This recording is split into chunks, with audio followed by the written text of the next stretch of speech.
상담소.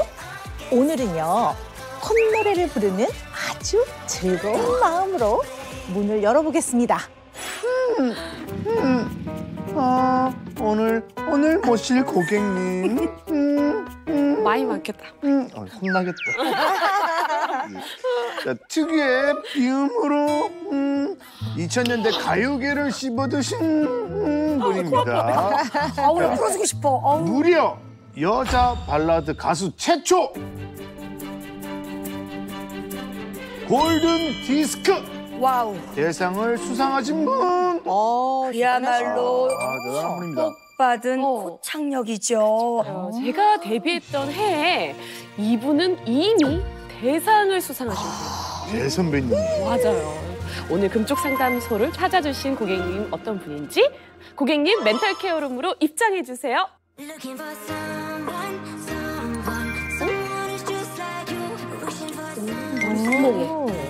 아이돌? 어머, 세상에나. 어머, 세상에나. 오은영의 금쪽 상담소에 오신 고객님 환영합니다. 자기소개 해주세요. 안녕하세요. 가수 이수영입니다. 반갑습니다.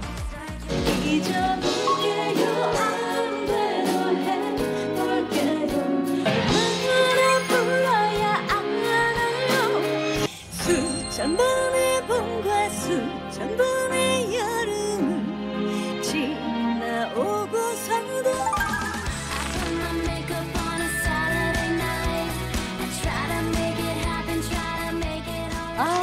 안녕하세요. 안녕하십니까? 네, 안녕하세요.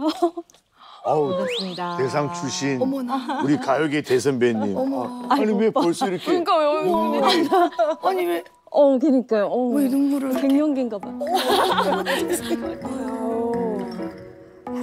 입장하자마자 눈가가 촉촉한 고객님이 처음이라 오늘은 또 우리 이수영 고객님의 이 머리 색깔처럼 보랏빛이 딱 어울리는 펜지 꽃차를 준비했습니다.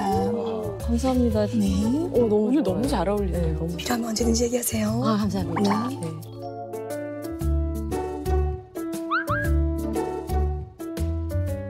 저희 금쪽 상담소에 나와주신 소감 한번 부탁드립니다. 사실은 저는 뭐 거의 빼놓지 않고 매회 챙겨보고 거의 매번 상담하신 분들에게 격하게 공감하면서 내 얘기야, 내 얘기야. 나도 그랬는데 했었고요. 사실 이제 선생님 너무 팬이기도 하고 뵙고 싶기도 하고 얼굴을 지금 못 쳐다보겠어요. 자꾸 눈물이 나올 것 같아서. 벌써 이건 사연이 있을 것 같은데. 그러게요. 자, 그러면은 눈물 쏙 들어가게 자, 오늘의 멘털 테스트 결과를 발표하도록 하겠습니다. 자, 오늘 누우셨잖아요. 네네. 궁금하시죠? 지금부터 멘털 테스트를 시작합니다. 바쁜 하루를 보내고 집에 돌아온 당신. 침대에 편한 자세로 누워보세요. 누울까요? 편안하게. 네. 베개가 사실 하나 더 있어야 되는데 베개를 베고 이렇게 오호. 자, 오늘의 멘털 테스트는요. 베개 베는 법으로 알아본 인간관계에 필요한 덕목이었습니다. 우리 그 이수영 고객님께서 베개를 끌어안고 포옹하는 자세로 주무셨는데 이렇게 주무시는 우리 이수영 고객님은요. 당신은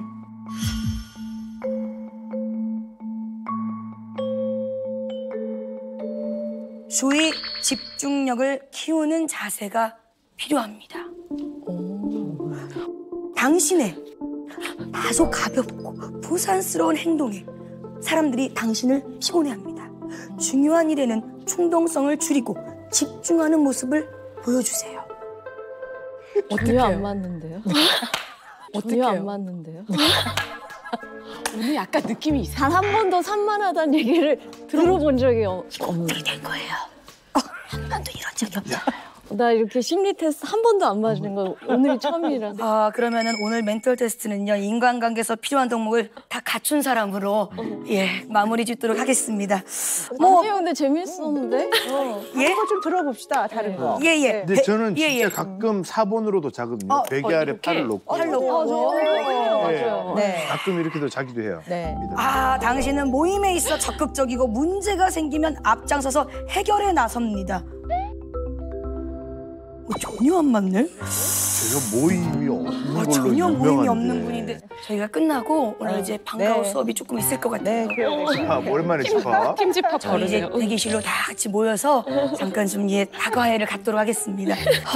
저는 오늘 확실한 코너를 하나 들고 왔습니다. 필요해요. 예. 필요합니다. 자, 오늘은 코너 아니죠. 일명 돈인 노래방을 오픈하도록 하겠습니다. 아, 이거 진짜 이 한 호흡에 할 수 없을 정도의 히트곡을 자랑하는 우리 네. 이수영 씨. 정말 히트곡 만수르.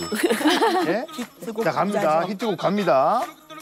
I believe 랄랄라 덩그러니 휠리 그레이스 그리고 사랑해 여전히 입술을 깨물죠 굿바이 빕 등등등등 힐릴리 뺐죠, 힐릴리. 힐릴리 나왔어요. 힐릴리. 지나갔어요. 예. 수많은 히트곡 중에서도 네네. 아마 이수영 씨가 스스로도 사랑하는 노래가 아닐까 싶어요. 휠릴리. 그걸로 골든 디스크 그쵸. 네. 맞아요. 네. 때문에. 자, 우리 뭐 자, 우리 뭐 아, 저희가 정말 그럼요. 뭘 하지를 못해. 아, 저쪽에 우리 지금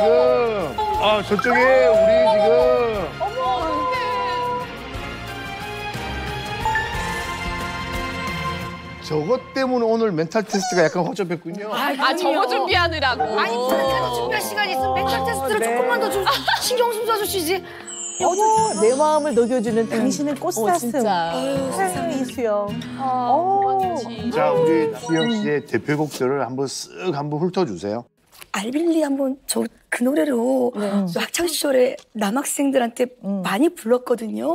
그대 그 약속을 기억하고 있을까요? 는 알빌리, 일어나지 말고 일어나면 앉아서 해. 알빌리. 오, 지금 목소리 탁한 거 봐. 저 그것도 살짝 눈물쯤. 눈물쯤은 흘려줘도 괜찮아. 라루라라라라 라루라라라라 아니야 정말 좋아. 골든 디스크 대상 수상자한테 이런 다문한 칭찬을 받았습니다. 어쨌든 우리 이수영 씨 노래를 사랑하는 그 리스너분들을 우리 이수영 씨가 지금 너무 오래 기다리게 한 게 아닌가라는. 저도 그중 한 명이에요. 그렇죠. 예. 정말 무려 13년 만에 지금 내돈내발. 네, 맞아요. 예. 근데 내돈내발이 특이합니다. 보통 이런 거 소속사에서 다 해주는데 본인 돈이 좀 들어갔나 봐요. 소속사와 번 돈에서 일정 부분을 떼어서 계속 적금을 한 5년 정도. 네. 왜 만기구나, 앨범 만기. 적금.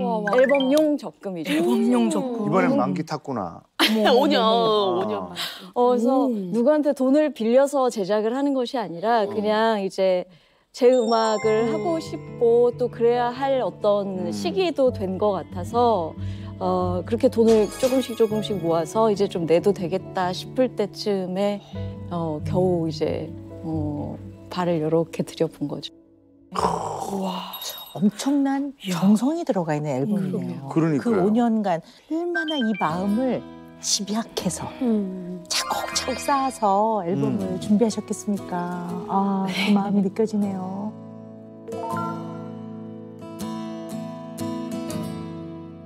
근데 사실 이제 13년 만에 앨범도 내셨고 우리 이수영 씨가 하고 싶은 음악 네. 마음껏 하면 될 것 같은데 네네. 어떤 고민이 있길래 우리 오은영의 금쪽 상담소를 들어오자마자 이렇게 막 눈물을 맞아요. 머금고 지금도 오 박사님은 못 아예 쳐다보세요. 쳐다보지 않는다. 아니 그리고 무슨 말씀을 건네기가 좀 조심스럽고 죄송해요. 아니에요. 네.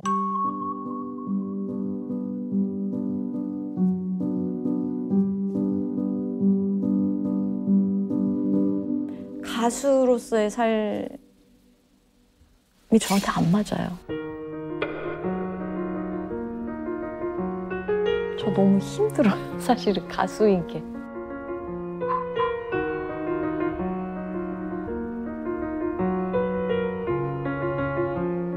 단 한 번도 내 무대가 좋았다라고 느낀 적이 지금까지 단 한 번도 없어.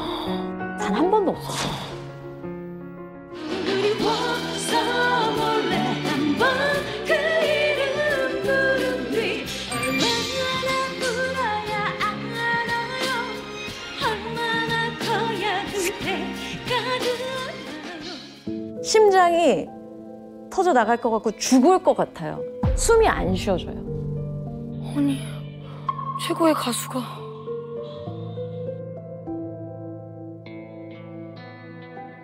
최고의 무대를 못하고 죽을 거라고 저는 생각해요. 그냥 그 상태로 30년, 40년 그냥 견디는 거죠. 뭐. 가수는 그만해도 되지 않을까라는 생각을 사실은 했어요.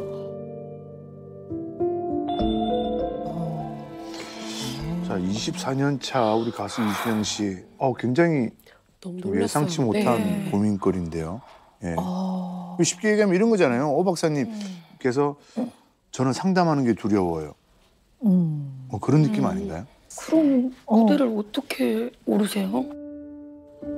그래서 크면은 병원 다니면서 약을 먹었는데 요즘 같은 경우도 한 안정제 계열을 한 2알 내지 3알 정도 먹고 그리고 이제 저는 크리스찬이거든요. 그래서 온 교회 기도를 부탁하고 올라갈 때마다 그러다 보니까 자꾸 자신감은 하락이 돼.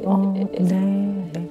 근데 이제 힘들 때는 약을 드셔야죠. 내가 잘 건강을 유지해야 노래도 부르는 거니까. 그러니까 전 정말 그게 맞다고 봅니다. 근데 이제 궁금한 게 이게 다른 것도 아니고 가수다 보니 이게 이제 약간 이제 불안을 줄여주는 네. 약은 약간 근육의 이완을 하는 효과가 있어요. 이완, 맞아요. 근육이 이렇게 이완이 되거든요. 그렇게 몸은 좀 편안해지는데 이 성대라는 게 맞아요. 네. 어떨 때는 조이기도 해야 되고 맞아요. 어떤 힘을 딱 줘야 될 때도 있고 풀 때도 있어야 되는데 그럴 때 좀 어떠세요? 약 드신 게 좀 영향이 있으세요? 있을 때가 있죠. 조절이 잘 안 돼서 제가 사실은 이비인후과에서는 이 발성하는 근육이 성대 컨트롤이 안 되는 게 생겨서 사실 제가 매일 라디오를 진행하는데 말하다가도 그럴 때가 있어요. 근데 이제 최대한 그럴 때는 막 목소리 확 변조해서 한다던가 이제 말할 때는 그렇게가 가능한데 노래할 때는 이 성대 컨트롤도 안 되고 이 전신의 근육이 컨트롤이 안 되면 이게 힘을 주는 거에도 영향이 생겨서 이게 막 제가 참 별로 좋아하지 않는 음색들이 표현이 되면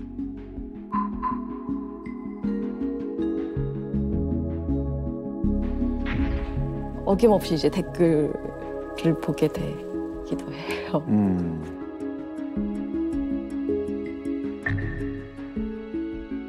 일단은 불안은 모든 사람한테 있어야 해요.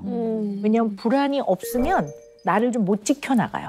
근데 이제 불안이라는 게 적절하고 적당하면 참 좋겠는데 뭐 우리 인간이 어째 또 그렇지 못할 때도 많아요. 그래서 이제 이 불안이 신체 증상으로 많이 표현되는 거를 이제 공황 발작으로 쉽게 생각하시면 되는데요.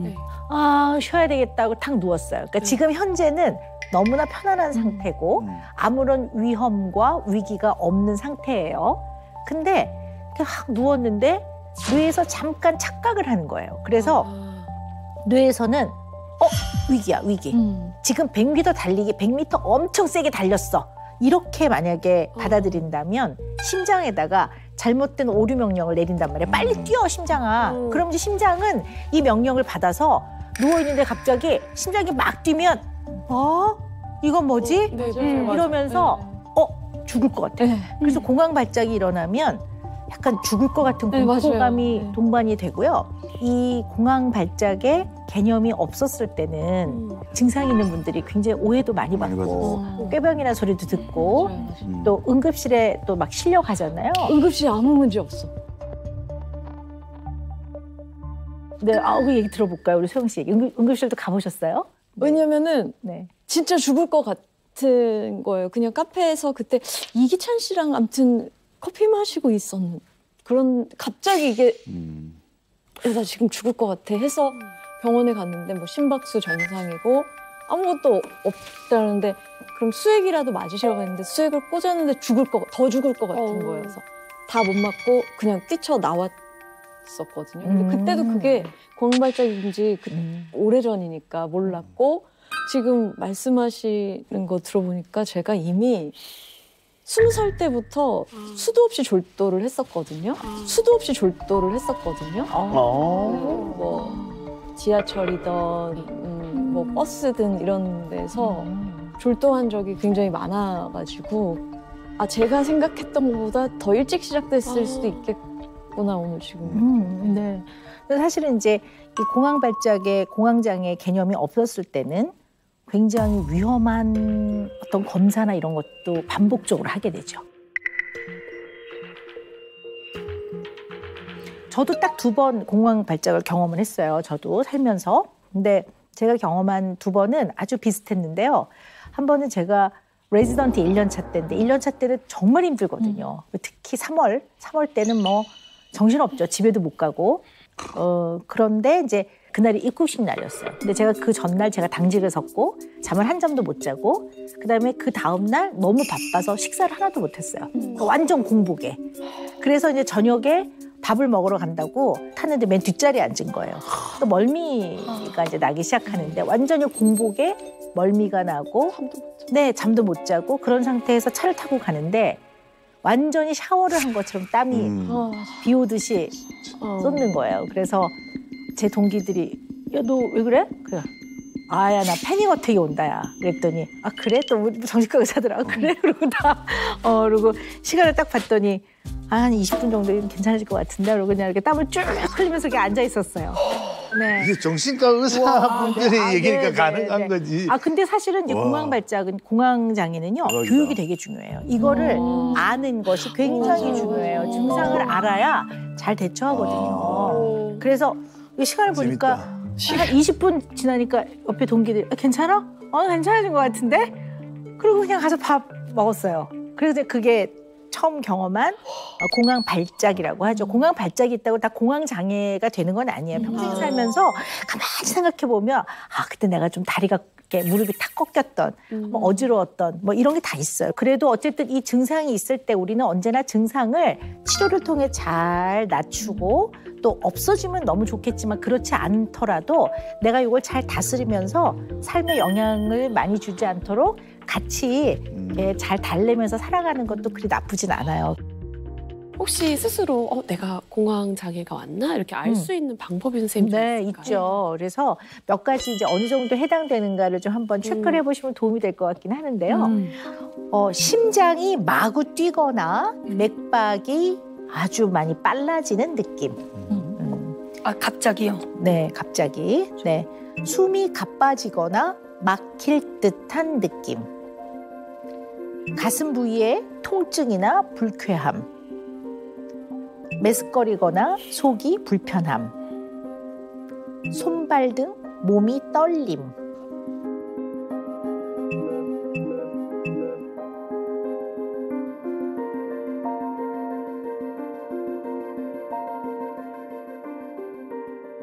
혹시 여러분들 중에는 뭐 이런 좀 양상을 경험해 보신 적 있으세요? 윤지 씨 몇 점이에요? 저 5반 타작. 50점 꽤 높은 건데. 그래요? 잘 모르겠습니다. 꽤 높은지 있나? 저도 모르게 선생님이신 줄 알았어요. 오빠에게 그런가요, 제가? 오 박사님이랑 방송하다 보니까 저도 모르겠어요. 실험을 하게 되네요. 수영 씨 어떠세요? 쭉 들어보셨는데.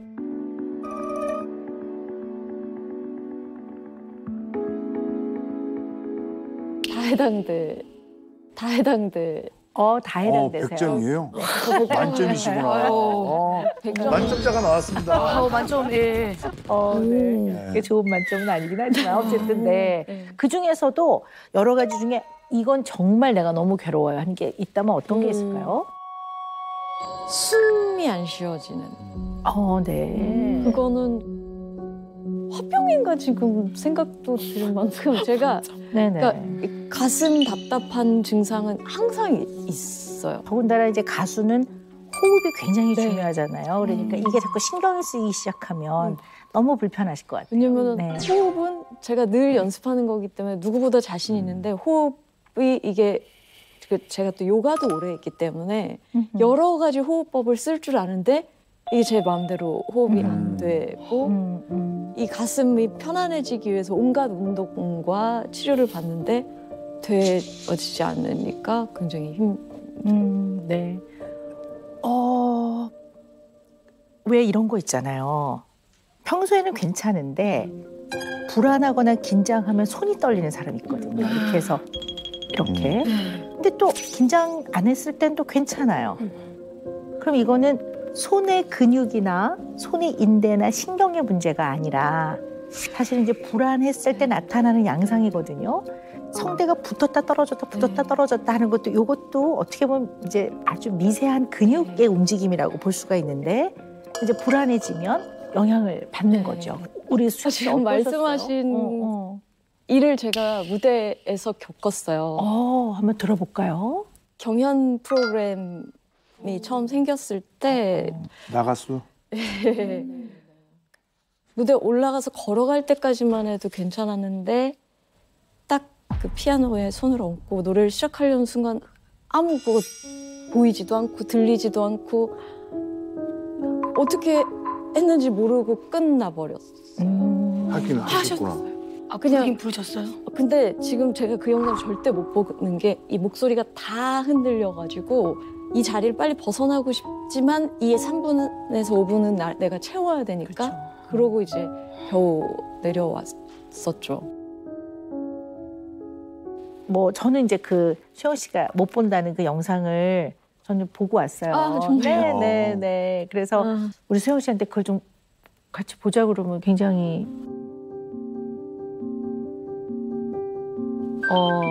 어떻게 되고 부담이 되실까 어떨까 싶기도 하고 좀 그런데요.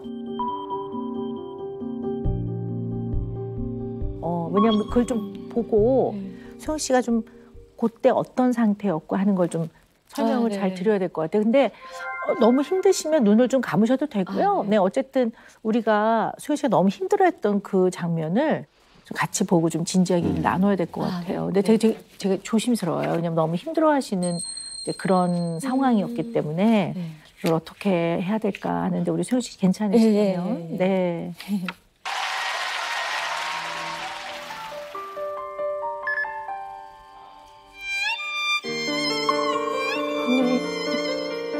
이제 왔어요. 약속해요 이 순간이 다 지나고 다시 보게 되는 그날 운명이라고 하죠. 거부할 수가 없죠. 내 생에 이처럼 아름다운 날 또다시 올 수 있을까요? 먼 길 돌아 다시 만나는 날 나를 놓지 마요.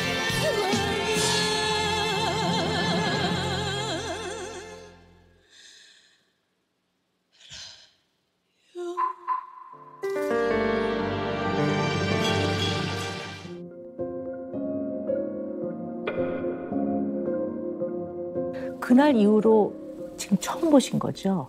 그렇죠. 네. 좀 어떠셨어요? 보시면서?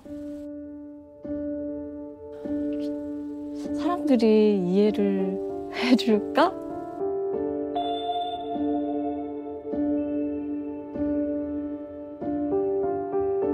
아까 장면 보니까 피아노를 이렇게 잡고 계시던데 그게 좀 그냥 서 있기가 좀 많이 힘드셨었어요?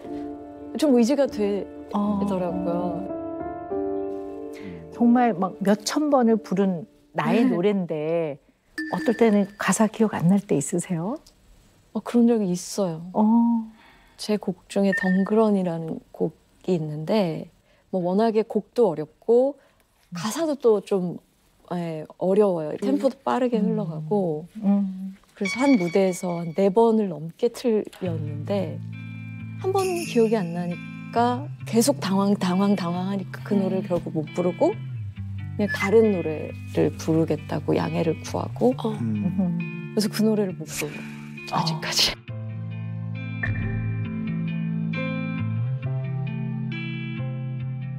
아직까지. 요즘에 다시 부르기 위해서 연습을 계속 하고 네. 있거든요. 근데 사실은 연습실에서는 아무런 문제가 없고. 그럼요. 네. 최고의 아마 네 무대라면 최고의 무대를 하셨을 것 같아요. 연습실에서는. 네. 그래서 때론 이 상태로 무대에 어떻게 하면 나를 옮겨다 놓을 수 있을까. 네. 근데 수영 씨, 네. 이 지금 장면 보시면서 주로 수영 씨 보셨죠? 네. 관객을 혹시 보셨어요? 아니 못 봤는데. 관객들을 잘 못 봐요. 시력은 안 좋은데 희한하게 표정의 느낌은 느껴요. 내 노래에 관심이 없거나 표정이 좋지 않은 쪽으로 제가 자꾸 눈이 보여지는 것 같아요. 그러니까 그래서 더 안 보였으면 좋겠다라고 저는 사실 생각했었거든요. 근데 저 무대 1등 했었다면서요? 네. 저는 수영 씨가 오늘 집에 가셔서 이거 다시 보시면서요. 관객들의 반응과 표정을 좀 보셨으면 좋겠어요. 관객들이요. 굉장히 감동하면서 보더라고요. 눈물을 흘리는 관객도 많았고요. 이렇게 듣는 관객이 너무 많더라고요.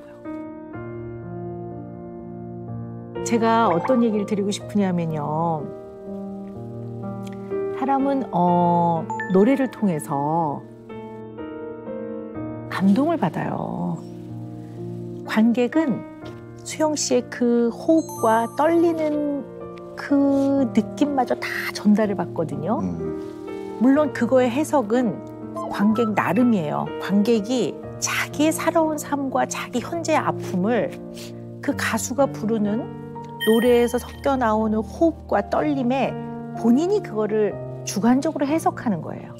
예를 들어 수영 씨가 막 떨리는데 음정이 불안정해도 그 확 떨림을 들었을 때 지금 현재 듣고 있는 관객이 자기가 삶이 어려워, 어디가 몸이 아파. 그러면 그걸 그대로 느끼면서 자기 삶의 위로를 싹 받으면 눈물이 왈칵 쏟아지는 거거든요. 그러니까 사실은 관객이 저 노래 너무 좋아, 정말 잘 부른 노래야 라고 하는 잘과 가수가 생각하는 내가 오늘 노래를 잘 불렀어 하는 게 다를 수도 있어요. 네.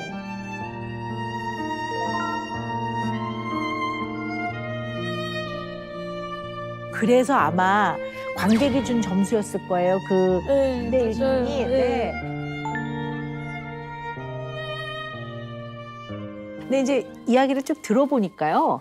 우리 수영 씨는 무대 공포증이 분명히 있으신 것 같아요.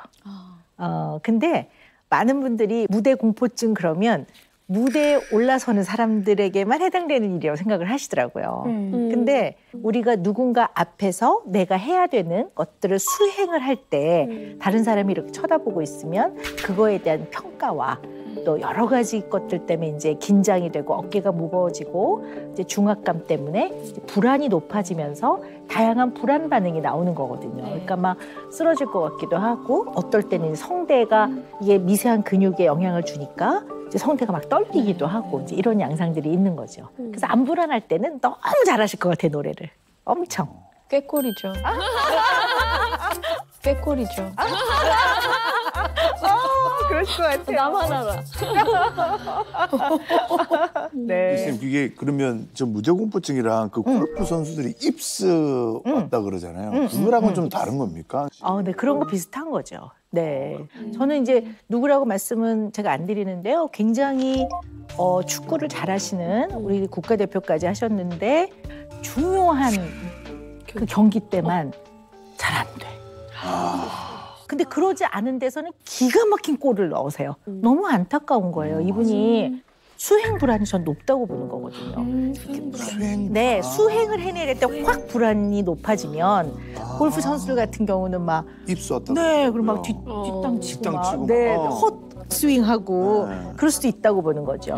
그게 맨날 놀고 연습을 안 해서가 아니라 너무나 열심히 연습을 무지하게 막 몇백 번 부르고 하실 것 같아요. 봤던 네. 사실 나가수 무대의 첫 곡은 불렀던 곡이 인연이었는데 그 곡을 첫 곡으로 할 게 아니었고요. 제가 탈락한 마지막 눈의 꽃이란 곡을 사실은 첫 곡으로 선곡하고 그걸 가장 많이 연습을 했는데 앞으로 이제 계속 경연을 해나가야 되니까 하나하나 조금 이렇게 선곡을 이렇게 앞뒤로 하다가 이제 눈의 꽃을 부르는 날이 왔어요.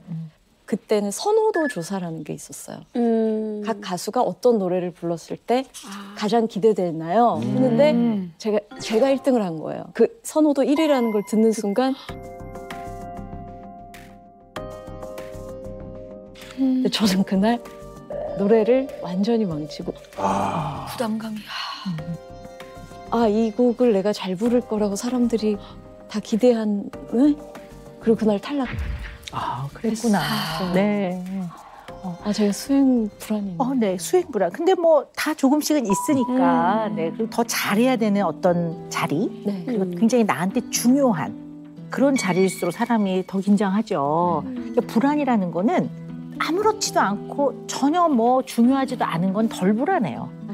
아니 근데 여기 계신 분도 다 그런 수행 불안이 있죠. 왜 없겠어요? 있죠. 들어볼까요? 어떤 게 있는지 너무 궁금해요. 네. 중학교 때 제가 수행 능력 평가를 저희가 수행평가. 저희 중학교 때 처음 생겼을 시절이거든요. 그때 저희가 이제 리코더를 정말 많이 불도였어요. 리코더 그 도라지꽃 저는 아직도 기억이 나요. 그 공명이 계속 연습을 했는데 한 명씩 나와서 그걸 불러야 되는데 진짜로 손이 이렇게 떨리는 거예요. 그래서 리코더를 불러야 되는데 이게 이렇게 불러지잖아요. 근데 이게 너무 떨리니까 이렇게 되는 거죠. 그래서 그때부터 나는 저는 그러니까 그런 단어를 몰랐어요. 수행 불안이라는 단어를 모르고 내가 조금 중요한 자리가 있거나 내가 뭔가를 잘해야 될 때 난 불안이 있는 사람이구나라는 거를 알고 있었어요. 그래서 사실 개그맨이 되고 나서도 그게 좀 되게 심했어요. 무대에 올라서서 노래를 부르는 가수 이수영이 왜 이렇게 무대 공포가 느껴지고 막 그럴 때 공황 발작처럼 막 불안이 오나 하는 거는 조금 이해가 돼요.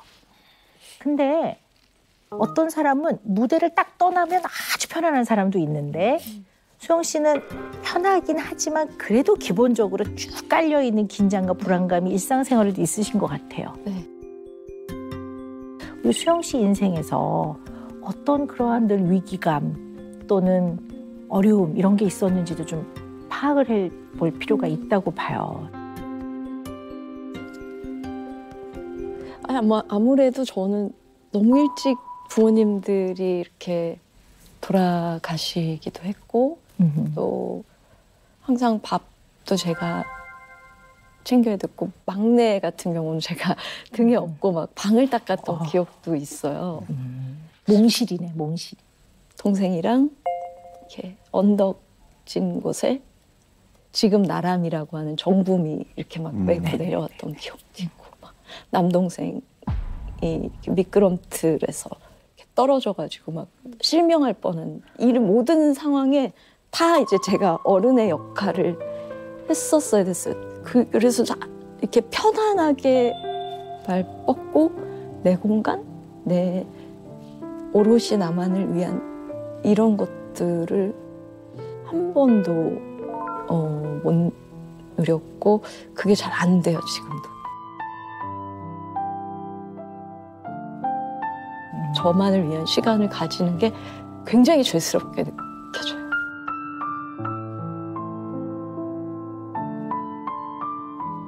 그러다가 제가 결혼을 하고 아이를 가졌던 그 기간 동안 사실 그때도 라디오 DJ를 하고 있었는데 입덧이 너무나 심해서 하루에 피를 10번 이상 토하고 그랬거든요.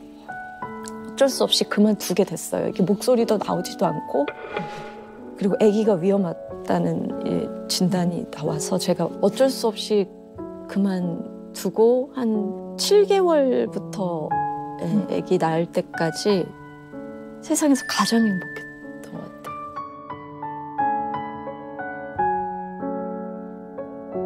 돈을 안 벌어도 아무도 누구도 나한테 뭐라 하지 않고 내가 생명을 가졌고 오롯이 이 생명과 내가 이렇게 저는 사실 임신했을 때 되게 몸은 되게 힘들었지만 뭐가 이렇게 꽉 채워진 느낌이었어요. 그냥 혼자가 아니. 네? 그냥 기억하는 한의 수영 씨의 삶은 약간 전쟁 고아 같은 느낌. 그러니까 전쟁에서 나는 살아났는데 그 희생됐던 그 가까운 사람들 생각나면 내가 이렇게 편안해도 되나 하는 죄책감을 느낀다고 그래요. 그런 분들이 꽤 많다고 그러거든요. 그러면 내가 지금 이래도 되나? 내가 이렇게 팔다리를 뻗고 이렇게 편안하게 있어도 되나?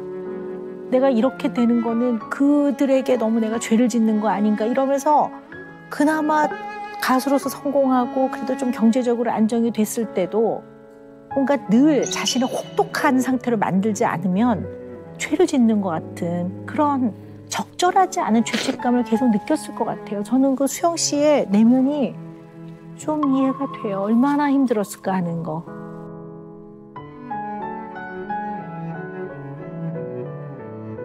그러니까 아이를 가졌을 때 그때는 쉴 수 있는 정당성을 스스로 부여하신 것 같아요.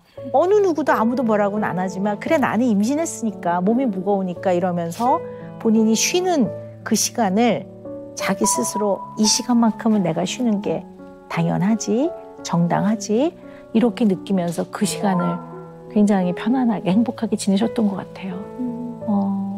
너무 안타깝고 너무 안쓰럽고 그렇습니다.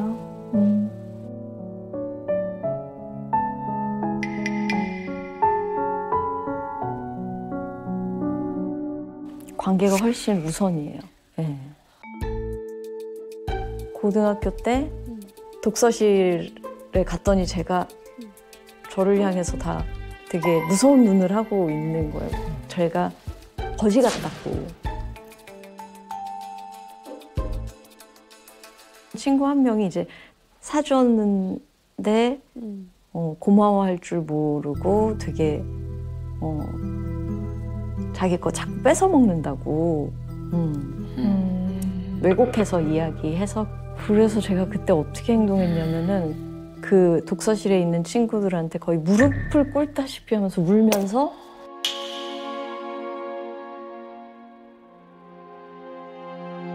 그거에 대해서 설명했던 게 그 친구들을 잃지 않기 위해서 굉장히 처절하게 노력을 했는데 그거를 해명하고 그 오해를 풀 수만 있다면 무엇라도 할 수 있겠다라는 좀 그런 생각까지도 있었던 것 같아요.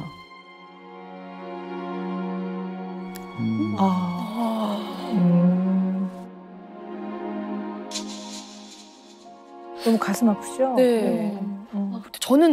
저는 제 성격이면 물어보거든요. 그래서 만약에 뭐가 문제가 있어서 그러면 오케이 나도 뭐 안 봐. 오케이. 그래 한번 가보자 이런 느낌이고 만약에 오해가 있었으면은 뭐 푸는 거고. 근데 저도 물어볼 거 근데 그렇게 물어볼 것 같아. 이거 약간 좀 서운하지만 좀 장난스럽게. 여기 이렇게 되면 내가 니네들 다 따돌릴 수 있어. 막 이런 식으로 약간 이렇게 장난식으로라도 좀 물어볼 것 같긴 한데 궁금하잖아. 그러니까. 궁금하죠. 궁금하죠. 근데 왜안 궁금하죠. 왜냐면 저한테 친구는요. 가족 대신이었기 때문에 그러니까 제가 유일하게 있는 그대로의 모습으로 이렇게 동등하게 대해 주었기 때문에 제가 좀 친구한테 치우치게 좀 마음을 많이 준 건 사실 맞다는 거 알고 있어요. 우리 수영 씨는 누구랑 좀 마음이 멀어지거나 관계가 소원해지거나 내지는 헤어지는 게 많이 두려우세요? 네, 그러시군요. 전 이제 아기 낳아서 아기 6살 때까지 아기 같이 봐주시던 이모님이 계셨었어요. 이모님 진짜 우직하신 분이에요. 그래서 제가 약간 엄마처럼 생각했던 이모님을 헤어질 때 너무 많이 힘들었어요. 근데 애를 병원에 데리고 갔어요. 그래서 검사를 받게 했고 결과는 아이는 좀 슬픔은 있겠지만 그 정도 아닌데 지금 어머니가 굉장히 많이 슬퍼하고 힘들어 보였구나. 있다. 근데 저 지금도 사실 너무 보고 싶은데 연락을 못 하겠어요.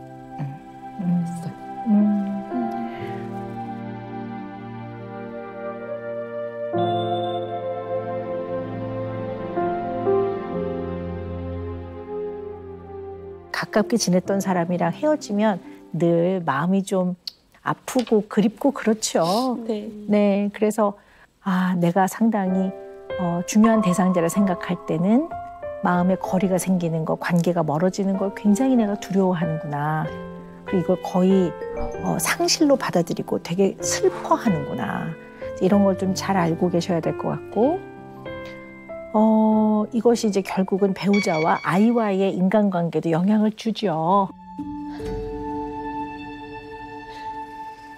아이뿐만 아니라 남편하고 연락이 한 번도 안 닿은 적이 없어서 어떠한 순간에도 전화를 받고 만에 하나 못 받으면 무조건 다시 전화를 해주거든요. 근데 딱 한 번 남편이 회식 때문에 굉장히 늦어졌던 날 보통의 와이프면 이제 이 인간 뭐 어쩌고 저쩌고 이렇게 돼야 되는데 저는 사고 났다. 전화가 오겠구나.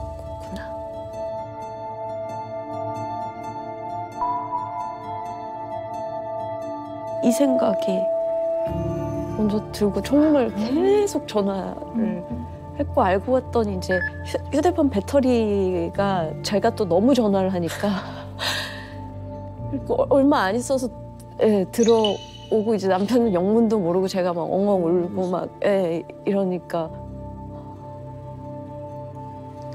남편마저 죽으면 난 어떡하지가 먼저 생각났다는 게 또 미안해지더라고요.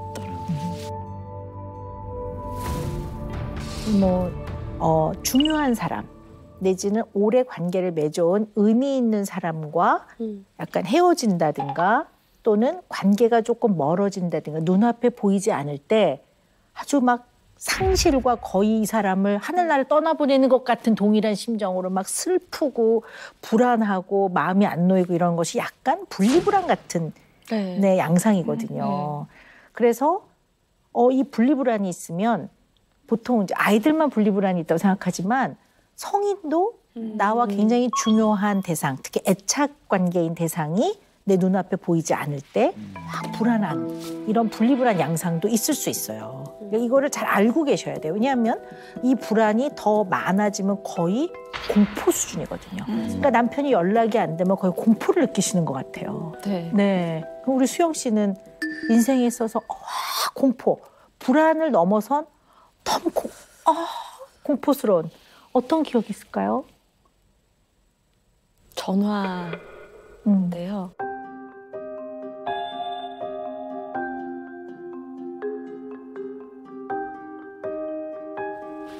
아빠가 돌아가신 날 새벽 이모 집에서 사고 났다 병원으로 와라. 그 가는 택시 안에서 엄마가 머리만 안 다치면 된다를 수도 없이 외쳤었던 그 기억이 남은 채로 20살 때 제가 똑같이 동생들을 데리고 머리만 안 다치면 된다를 똑같이 외치고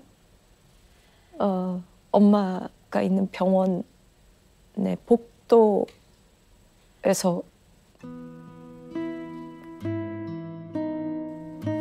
그랬구나.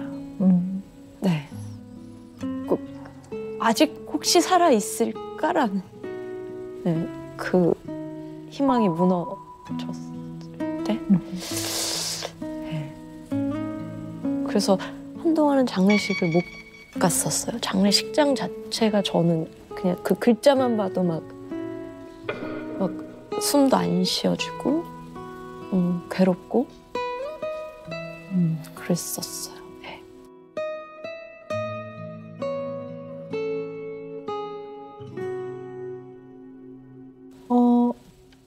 우리 모두가 나와 굉장히 중요한 관계를 맺고 있는 사람을 생각해 봤을 때 좋기도 하지만 미운 마음도 드는, 사랑도 하지만 어떨 때는 밉거나 원망스러운 마음도 동시에 드는, 이런 걸 많이 느낄 때 우리가 늘 공부하지만 애착 유형 중에서 불안정 애착 중에서 집착형이 생겨요. 그런 아주 수영 씨 인생에서 중요한 대상에게 느끼는 이 마음이 그런 마음이에요. 그래서 불안정 애착 중에서 집착형인 사람은 언제나 내가 굉장히 의미를 두고 좋아하고 나에게 중요한 사람을 내 옆에 붙여놓고 이 사람이 언제나 나를 사랑해주고 있다는 것을 확인하고 싶어 해요. 네. 그러니까 남편을 만나면서 제가 뭔가를 잘못 행동하는 거에 대해서 누구보다도 따끔하게 또 지적해 줄 때도 있어요. 그러면 이 사람은 저를 떠나지 않을 거라는 확신 때문에 그게 사랑으로 딱 느껴지고, 네. 그래서 저는 시어머니가 잔소리 해주시면 너무 좋아요. 네. 왜냐면 그게 사실은 잔소리 거의 안 하시는데 일부러 잔소리 듣기 위해서 행동해봤을 때가 있었거든요. 우리가 살다 보면 힘든 일을 겪어요. 그리고 그럴 때 힘든 일을 겪으면 그게 우리 몸과 뇌에서는 위기라고 받아들여지기 때문에 다 불안하고 긴장감이 높아지거든요. 이렇게 힘들 때는 누구라도 그 사람의 중요한 사람들이, 가까운 사람들이 좀 위로도 해주고 보호도 해주고 또 사랑한다고도 해주고 외로울 땐 옆에 있어주고 그래야 되거든요. 그걸 통해 우리가 힘든 와중에도 조금은 안정감을 찾고 또 그것이 더 나아가면 정서적인 편안함이 되고 또 마음의 어떤 기복 없이 안정을 유지해 나갈 수가 있는데 우리 수영 씨는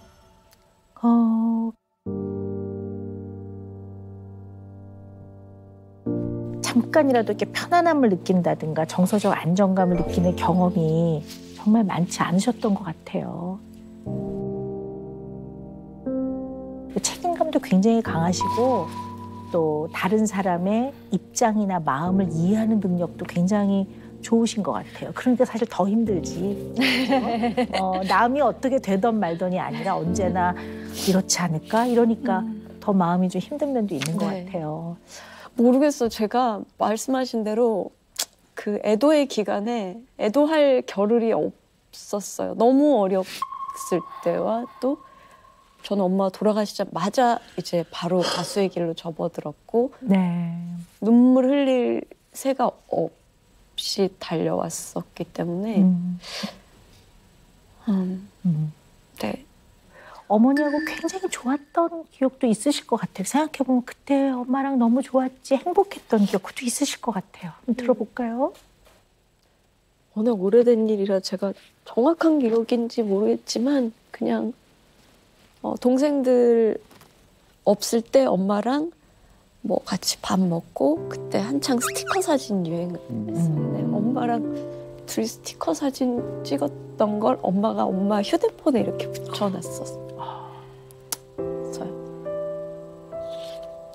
근데 엄마가 그때 본인이 돌아가실 걸 알았는지 모르겠지만 돌아가시기 한 달 전에 돈이 어느 정도 든 통장이랑 도장을 저한테 주면서 혹시 엄마가 잘못되면 동생들이랑 이걸로 한동안 지내라.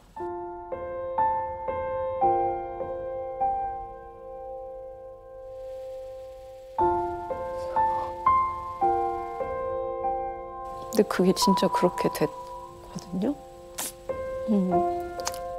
엄마랑 그러네요. 별로 즐거운 기억이 안 나요. 늘 엄마는 힘들었고 엄마를 도와줘야 됐고 엄마는 불쌍하고 우리를 위해서 희생을 한 거니까. 어머니의 상황을 충분히 이해했다 하더라도 9살 이 나이는 너무 어린 나이인데, 그죠? 어린이잖아요, 어린이. 그래서 저는 수영 씨 이런 생각이 들어요. 이 마음을 어머니가 갑자기 세상을 떠나신 것 때문에 충분히 표현을 못 하셨던 것 같아요. 그리고 그게 아주 응어리가 돼서 마음 안에 자리를 잡고 있는 것 같아요. 저는 그냥 우리 수영 씨가 이번 기회에 어머니께 그냥 이렇게 옆에 계신다고 생각하고 하고 싶은 말 좀 해보는 건 도움이 많이 될 것 같아요. 그냥 마음을 좀 가라앉혀보고 이 마음을 잘 보면서 마치 거울에 얼굴을 이렇게 바라보듯이 수영 씨가 수영 씨 마음을 잘 들여다보면서 저 하늘나라에 가 계신 어머니께 한번 표현을 해보시는 거는 도움이 많이 될 것 같아요.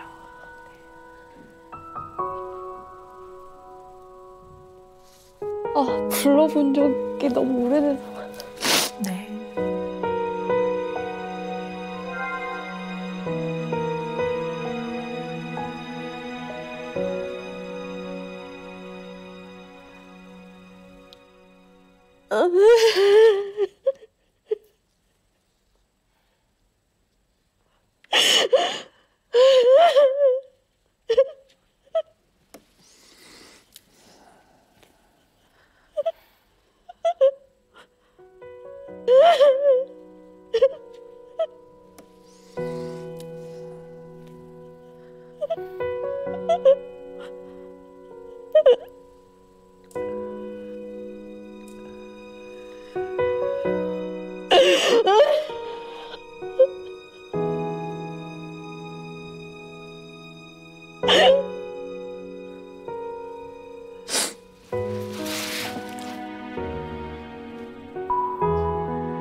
내 마음 깊은 저 인면에 있는 진솔한 마음은요, 미안할 일이 아니에요.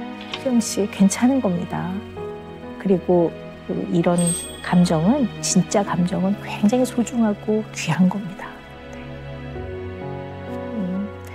어머니가 아마 못하고 떠나셔서 딸에게 해주고 싶은 말씀도 있으셨을 것 같아요. 네. 제가 엄마라면, 나의 딸, 나의 장녀, 나의 삶에 큰 의지가 됐던 내 딸아. 어리고 미숙한 엄마 때문에 정말 마음고생이 많았다.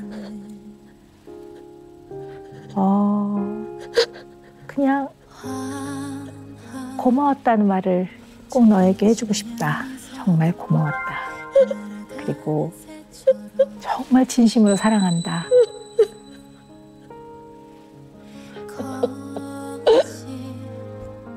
이 세상은 저기 저 나처럼 어머니 마음이셨을 것 같아요.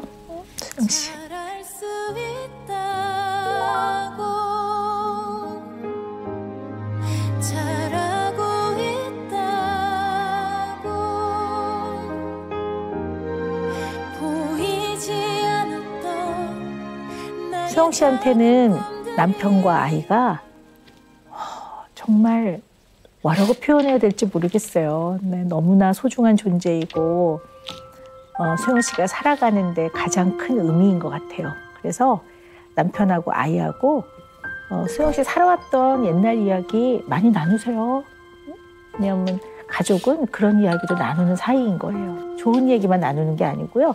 아팠던 이야기도 나누는 겁니다. 그리고 아이에게도 엄마는 이랬는데 이랬다? 그러면 애들이 진짜요? 그러면서 또 이 부모의 삶을 이해하면서 훨씬 더 부모를 가깝게 느끼고 또 거기서 또 성장하고 배워지는 것도 굉장히 많습니다.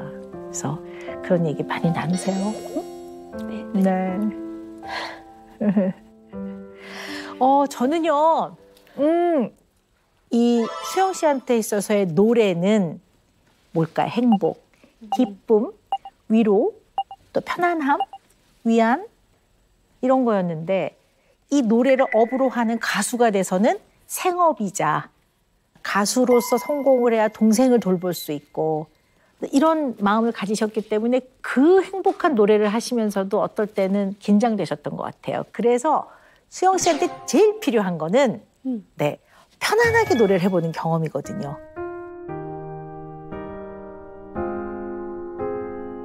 저는 뭘 권하냐면요. 자장가를 매일매일 아이한테 불러주세요. 다 컸지만. 네. 아니면 자장가가 아니어도 동요. 그래서 노래를 부르는 것 자체가 편안하다는 경험을 많이 쌓으셔야 될 것 같아요. 그래야 이 성대를 통해 나오는 이 소리, 노랫소리가 나의 성대를 통해 나오는 노랫소리는 이렇게 나를 편안하게 하네. 이거에 대한 본인의 어떤 효능감, 이걸 다시 찾으셔야 될 것 같아요. 네. 네. 네, 그럴 것 같아요. 네. 오늘은 특별히요. 네. 쿠션이 아니에요. 뭐요? 특별한 걸 준비했어요. 네. 쿠션. 잠깐. 꺼릴 때 내가 이거 할 거야. 잘 자라 우리 수영 엎들가 뒷동산에 주세요. 어머머머. 뭐야. 어머머머. 뭐야.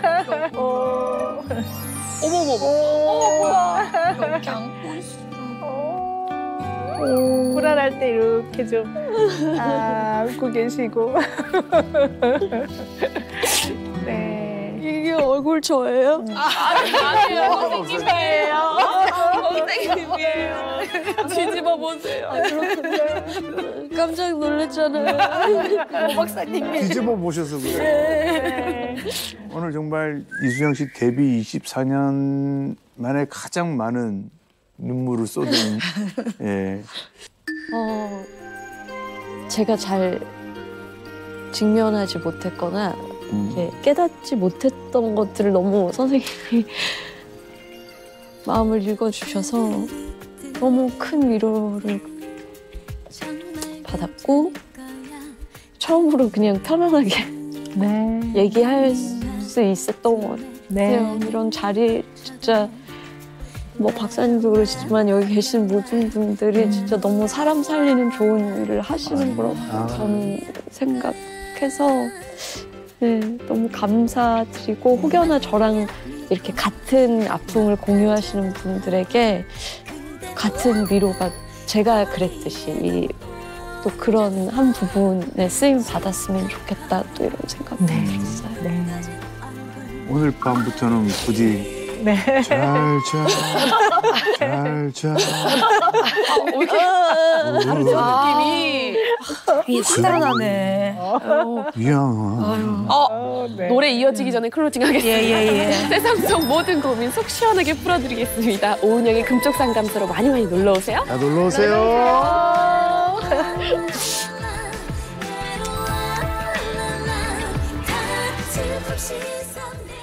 이거 방송용 웃도 괜찮아요? 아, 그거 말하기가. 그걸 어느 시점에 끼워야 하는지 가 얼마나 중요한 것인지 어느 정도로 여자가 기분이 좋을 때 그게 돼요. 그래서 예은 양 방에 구석구석에 코를 놨다는 얘기는 그러면 그걸 예은 양이 발견을 한 거예요? 이게 왜 내가 언제 아니 이게 저는 좀 기분이 좋지 않은 경험이었거든요. 성폭행, 납치, 그다음 성추행 너무 자주 일어나고 빈번한 일이어서 또 시작이네 이런.